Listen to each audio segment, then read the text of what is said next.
Kirchhoff law हम पढ़ेंगे। ये दूसरा लॉ है रेडिएशन का। इससे पहले हमने स्टीफन बोल्ट्जमैन लॉ पढ़ा था, emissivity, monochromatic emissivity, emissive power, total emissive power, monochromatic emissive power. ये टर्म्स मैंने पिछले लेक्चर में पढ़ाई थी, जिसका लिंक डिस्क्रिप्शन में है। ये तभी इसमें ना कुछ टर्म्स यूज होगी जो मैं पिछली वीडियो में पढ़ा चुका हूँ। छोटी सी वीडियो है, आप जाके देख लो, ये अच्छे से समझ में आएगा उससे। ठीक है, तो किरचॉफ लॉ को समझने से पहले हम एक टर्म समझेंगे, thermal equilibrium. Thermal equilibrium, thermal equilibrium क्या होता है? जैसे मान लो आपके पास एक कोई बॉडी है ए और एक बॉडी है बी, और इन दोनों के बीच में कोई हीट का फ्लो नहीं हो रहा। Heat rate of heat flow is zero है। अगर दो बॉडी आपके पास है, दो बॉडी, और उनके बीच में कोई भी हीट ट्रांसफर नहीं हो रही, ना तो कोई सी बॉडी हीट दे रही है ना कोई सी बॉडी हीट ले रही है, दो बॉडी आपस में हीट एक्सचेंज नहीं कर रही, तो वो थर्मल इक्विलिब्रियम में है। और इनका टेम्परेचर क्या होगा? सेम, और टेम्परेचर होगा कांस्टेंट, क्योंकि हीट तो जब भी फ्लो करती है ना जब दो बॉडी के बीच में टेम्परेचर डिफरेंस हो। तो दो बॉडी थर्मल इक्विलिब्रियम में तब कहलाएगी जब दोनों का टेम्परेचर सेम हो या दोनों के बीच में हीट का फ्लो नहीं हो रहा हो। ठीक है, जैसे मान लो मेरे पास कोई भी एक बॉडी है, स्क्वायर है एक, या एक क्यूब है, वो 50 डिग्री सेल्सियस टेम्परेचर का है। ठीक है, और मेरे पास डिट्टो वैसा ही एक और क्यूब है, उसका टेम्परेचर है 0 डिग्री सेल्सियस। अब मैं दोनों को एक दूसरे कांटेक्ट में लाता हूँ, क्या उनके बीच में हीट फ्लो होगा? बिल्कुल होगा, क्योंकि दोनों के बीच टेम्परेचर डिफरेंस है, दोनों का टेम्परेचर अलग अलग है।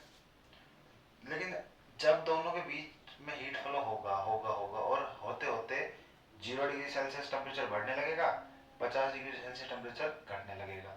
मतलब जिस क्यूब का टेम्परेचर 50 डिग्री सेल्सियस था उसका टेम्परेचर 50 से कम होने लगेगा, और जिस क्यूब का टेम्परेचर 0 डिग्री सेल्सियस था उसका टेम्परेचर 0 से बढ़ने लगेगा। और जब दोनों क्यूब का टेम्परेचर 25-25 डिग्री सेल्सियस हो जाएगा तब उनके बीच में कोई हीट फ्लो नहीं करेगी, जब हीट का फ्लो रुक जाएगा, और उस टाइम पर वो दोनों क्यूब थर्मल इक्विलिब्रियम में होंगे। यानी दो बॉडी थर्मल इक्विलिब्रियम में तब होती है जब उनके बीच में कोई हीट का फ्लो ना आ रहा हो, उनका टेम्परेचर सेम। ठीक है, तो किरचॉफ लॉ क्या कहता है? मान लो आपके पास कोई भी एक बॉडी है, अगर वो बॉडी अपने इन्वायरमेंट या अपनी सराउंडिंग, ठीक है, अगर कोई बॉडी अपने इन्वायरमेंट या अपनी सराउंडिंग के साथ थर्मल इक्विलिब्रियम में है, यानी अगर कोई बॉडी ना तो अपने इन्वायरमेंट से हीट दे रही है ना हीट दे रही है, ना तो अपनी सराउंडिंग को हीट दे रही है ना उससे हीट ले रही है, उसका टेम्परेचर और सराउंडिंग का टेम्परेचर सेम है, तो अगर कोई बॉडी अपने इन्वायरमेंट या सराउंडिंग के साथ थर्मल इक्विलिब्रियम में है तो उसकी जो इमिसिविटी होगी वो उसकी एब्जॉर्प्टिविटी के इक्वल आएगी। अगर कोई, यही डेफिनेशन है, और इस डेफिनेशन को अभी हम प्रूव भी करेंगे। पहले हम इस डेफिनेशन को डिफाइन करेंगे, फिर इसको ड्राइव करेंगे, और ड्राइव के साथ प्रूव भी हो जाएगा। ड्राइव करते ही अगर कोई बॉडी अपने इन्वायरमेंट और सराउंडिंग के साथ थर्मल इक्विलिब्रियम में है तो उसकी इमिसिविटी और एब्जॉर्प्टिविटी इक्वल होंगी। ठीक है, इमिसिविटी और एब्जॉर्प्टिविटी इक्वल होंगी। और दूसरी डेफिनेशन क्या है? उसकी टोटल इमिसिव पावर और एब्जॉर्प्टिविटी का रेशियो कांस्टेंट आएगा। ठीक है, अगर कोई बॉडी थर्मल इक्विलिब्रियम में है अपनी सराउंडिंग या अपनी एनवायरनमेंट के साथ, तो उसकी टोटल इमिसिव पावर और एब्जॉर्प्टिविटी का रेशियो क्या आएगा? कांस्टेंट। अब हम ये दोनों रिजल्ट जो है ना अभी हमने डिफाइन तो कर दिए हैं, अब ड्राइव और करते हैं जल्दी से। ठीक है, बिल्कुल सिंपल है ड्राइव करना। मान लो आपके पास एक बहुत बड़ी बॉडी है, उसकी शेप कुछ भी हो सकती है, आपने अपनी तरफ से कुछ भी मान ली। एक बहुत बड़ी बॉडी है आपके पास, ठीक है, कैसी भी शेप की मान लो, कोई फर्क नहीं पड़ता उससे।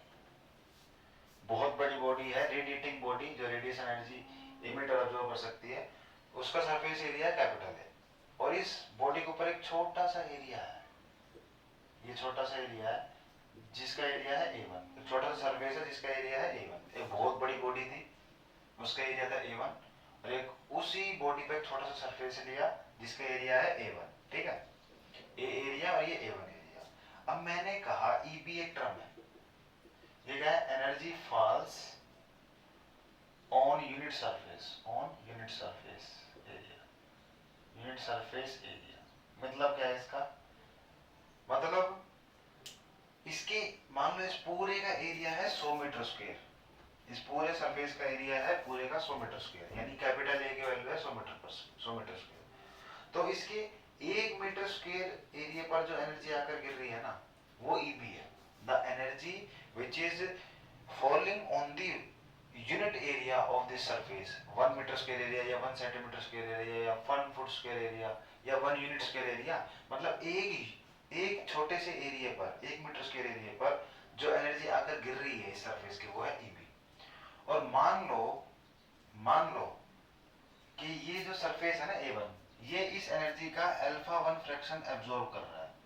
Fraction absorb by area A1, fraction of EB absorb, मैं भी समझाता हूं मैं क्या कह रहा हूं, एब्जॉर्ब बाय एरिया A1 मतलब जैसे मान लो इस सरफेस के ऊपर 1 मीटर स्क्वायर एरिया पर, इस पूरे सरफेस के 1 मीटर स्क्वायर एरिया पर एनर्जी आकर गिरी 100 जूल।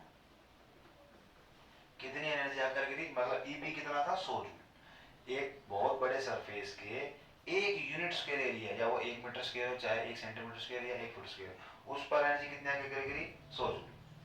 इसमें से इसने इस एनर्जी का 0.3 फ्रैक्शन ही एब्जॉर्ब किया। इस A1 एरिया ने 100 जूल में से 0.3 फ्रैक्शन ही एब्जॉर्ब किया, मतलब कितनी एनर्जी एब्जॉर्ब करी, 0.3 इंटू 100। A1 एरिया ने नहीं, इस A1 एरिया के 1 मीटर स्क्वायर एरिया ने, A1 एरिया के 1 मीटर स्क्वायर एरिया ने कितना, ये देखो 100 जूल एनर्जी कौन एब्जॉर्ब कर रहा है, 1 मीटर स्क्वायर एरिया, ठीक है। 1 मीटर स्क्वायर एरिया मतलब सॉरी 100 जूल एनर्जी आकर गिर रही है 1 मीटर स्क्वायर एरिया पर।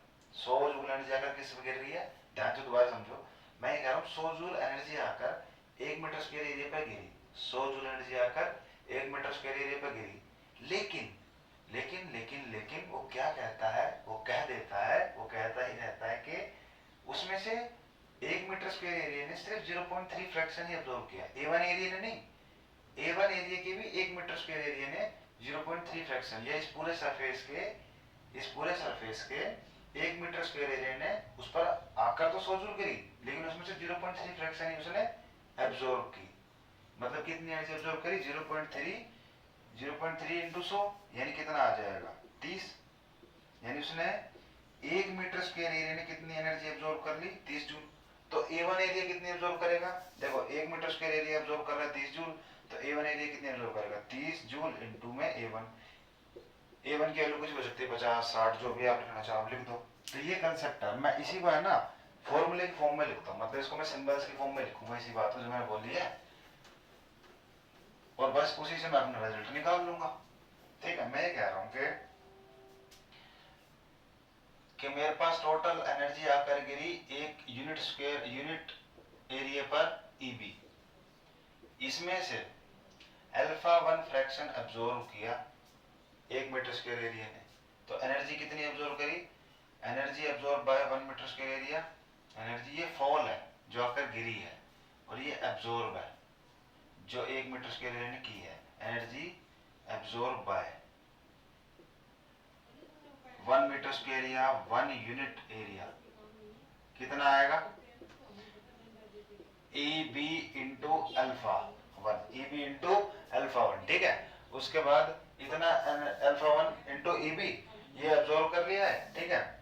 अब उसमें क्या आएगा, ये एनर्जी एब्जॉर्ब कर लिए, EB into α1 energy 1 meter square area ने एब्जॉर्ब की है, लेकिन मैं छोटे से A1 एरिया की एनर्जी निकालना चाहता हूँ।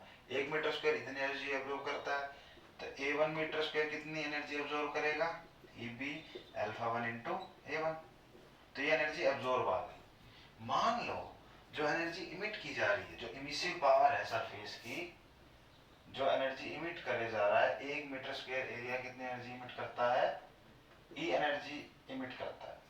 The energy emitted by a surface, यानी जो इमिसिव पावर है 1 मीटर स्क्वायर एरिया की, वो E है। तो A1 एरिया की देखो 1 मीटर स्क्वायर एरिया की, 1 मीटर स्क्वायर एरिया कितनी एनर्जी एब्जॉर्ब इमिट कर रहा है, E, ठीक है। तो A1 मीटर स्क्वायर एरिया कितनी एनर्जी इमिट करेगा, E इंटू A1, ठीक है। मैंने कहा 1 meter square area energy emit कर रहा है E, तो A1 मीटर स्क्वायर कितनी एनर्जी इमिट करेगा, A1 इंटू E। एक पेन 2 रुपए का है, 10 पेन कितने हैं, 20 रुपए के, मल्टीप्लाई कर दो ना, एक पेन 2 रुपए का, 10 पेन 10 को 2 से गुणा कर दो, 20 रुपए, ठीक है। ऐसे ये निकाल लिया। अब मैंने माना थर्मल इक्विलिब्रियम, मैं किरचॉफ लॉ में किसकी बात करता हूँ, थर्मल इक्विलिब्रियम की, ठीक है। जब जितनी एनर्जी एक सरफेस ने एब्जॉर्ब की है, उतनी ही एनर्जी वो सरफेस इमिट कर देगा सराउंडिंग से। एक सरफेस जितनी एब्जॉर्ब करता है एनर्जी, उतनी ही एनर्जी वो सराउंडिंग में इमिट कर देता है। तो थर्मल इक्विलिब्रियम में जाता है अपनी सराउंडिंग के साथ। यानी थर्मल इक्विलिब्रियम में कब आएगा, energy absorb by surface area A1, energy absorb by area A1 is equals to में energy emitted by area A1। ठीक है, मतलब ये टर्म और ये टर्म इक्वल आ जाएगी A1 एरिया के लिए।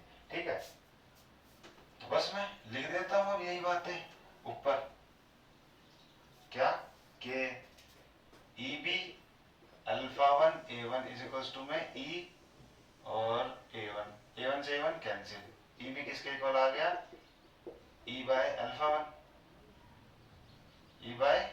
1, ये इसको E1 लिख लो। ठीक है, E1 लिख लो, E की जगह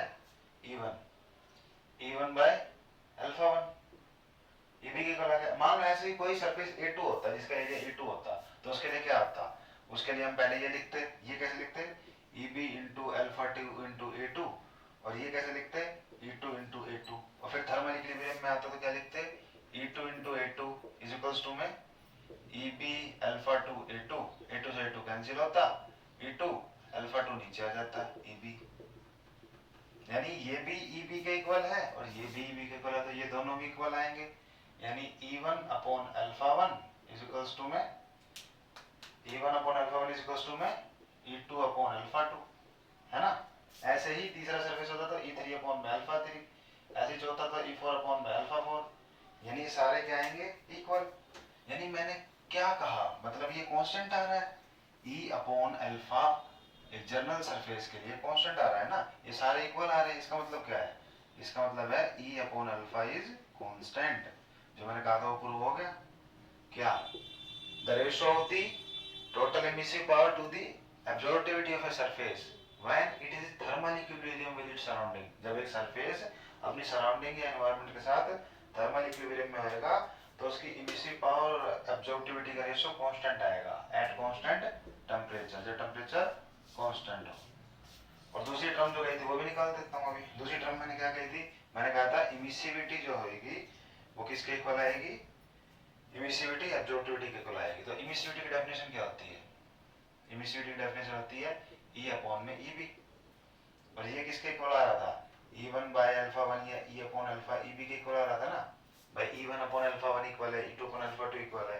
ऐसे ही मैं किसी सरफेस की E मान लूंगा, इमिसिव पावर अल्फा मान लूंगा एब्जॉर्बिविटी, तो E अपॉन अल्फा भी आ जाएगा, वो भी EB के इक्वल आएगा। ये सारे EB के तो इक्वल आ रहे थे, तो E अपॉन अल्फा EB के इक्वल है। यहाँ से EB का वैल्यू निकालना है, एक बार EB को इधर ले आओ तो E अपॉन एप्सिलॉन नीचे आ जाएगा, ये भी EB के इक्वल है, ये भी EB के इक्वल है, तो ये दोनों भी इक्वल होंगे। ये भी 50 है, ये इसकी वैल्यू भी 50 है, इसकी वैल्यू 50 है, तो ये दोनों भी तो बराबर हो गए, तो रख दो E upon epsilon is equal to में E अपॉन अल्फा, E से ही कैंसिल, अल्फा इधर एप्सिलॉन इधर, आ गई ना। क्या आ गया, एब्जॉर्बिविटी इज इक्वल टू में इमिसिविटी, कब, जब एक बॉडी थर्मल इक्विलिब्रियम में है अपनी सराउंडिंग के साथ। तो यहाँ तक किरचॉफ लॉ डराइव भी हो गया, समझ में भी आ गया, डिफाइन भी कर दिया। ठीक है, तो आई होप आपको ये वीडियो पसंद आई होगी, सामने भी आया होगा। तो लाइक करना वीडियो को, सब्सक्राइब करना चैनल को नए हो तो, और शेयर करना। और कोई बात नहीं समझ में आई तो कमेंट करके पूछना, और कोई सजेशन देना हो तो वो भी कमेंट करके बताना। और अगर आपको कोई भी बात अच्छी लगी हो तो वो भी कमेंट करके लिख सकते हो।